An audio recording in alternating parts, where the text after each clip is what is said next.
Good morning, Montessori Explorer Homeschool here, and today we're going to do a lesson on this material that we kind of showed you how to put on a tray last time.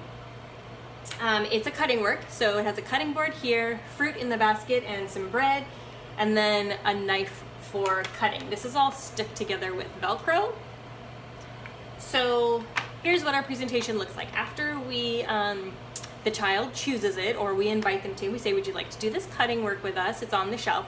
They bring it to their rug that they've already got placed out, and they would sit here on this end of the rug, and I kind of sit off to the side here so that I can still interact with the materials, but I don't really have to do it upside down, and it's kind of closer for us to be together. Cutting board, knife. Now, as I'm saying these things, I would have my child or my student repeat them to me so that they know what pieces we have. So cutting board, knife, tomato, bread, peach, egg, cake. And I would invite them, which one would you like to cut first? So let's say they pick the peach. We put it on here. Knife. Cut. Now we have two pieces. Would you like to put them back together?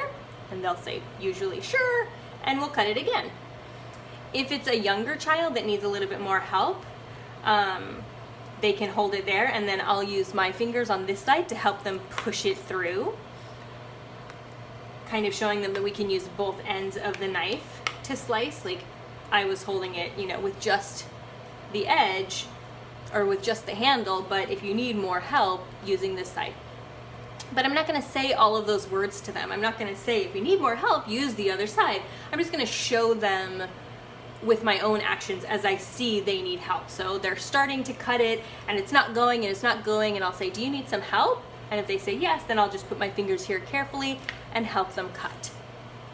The important thing is to assist them in doing all the parts of the job and kind of observing for their readiness to do it on their own. So for example, when we did this, my kids have been doing this cutting work for quite some time. So my daughter did this, we cut it, I showed her how to use the knife, and that was it. She cut the rest of them by herself, she put some of them together and cut them again, and then she proceeded to serve and pretend to eat the food. So for her, that is the lesson. For someone who might be new to my class, I would probably sit here and cut each thing individually because, some of them are a little bit different. The egg is gonna roll a little bit, and that can be kind of tricky. The bread is going to be flat, but some kids are going to want to stand it up, and that's, if you're okay with that, you're okay with it, and if you're not, then you just lay it down and show them how to do it properly. But you wouldn't be able to do all of that unless you sat down and did each piece individually. So for someone new to, my classroom, who would maybe be visiting Luna when she's working in her classroom, I would go through each piece individually. But for my children, the one piece is sufficient. They know that the cutting board is where we place it. They know the knife is what we use to cut it, and then that's that. So as she's done, either we've cut all this together because they're young enough for that, or I've showed her one and she has finished and now she's, kind of moving on from her pretend play, I'll say, are you done with this job?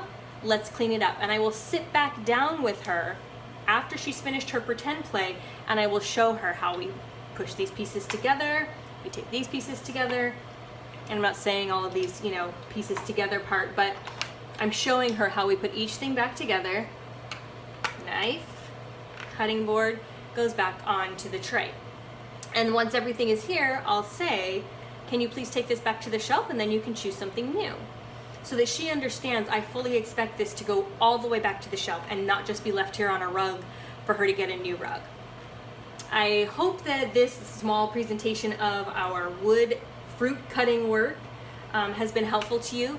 If you like it, please give a comment down below and let us know what you think, and let us know any other presentations that you might like to see. Thanks!